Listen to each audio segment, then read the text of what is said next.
जुड़वां शहरों में मूसलाधार बारिश। रावलपिंडी में रेन इमरजेंसी नाफिज, वासा हाई अलर्ट। रावलपिंडी इस्लामाबाद में मजमूई तौर पर 50 मिलीमीटर से ज्यादा बारिश रिकॉर्ड की जा चुकी। सूबाई सवाबी शहर और गिरदनवाह में मूसलाधार बारिश से नदी नाला में तुगयानी, नशेबी इलाके ज़ेर-ए-आब।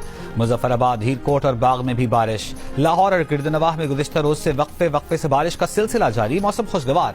कराची में भी चंद मकामात पर बूंदाबांदी। आज से बुध के दौरान कराची में कहीं हल्की और कहीं तेज बारिश की पेशगोई।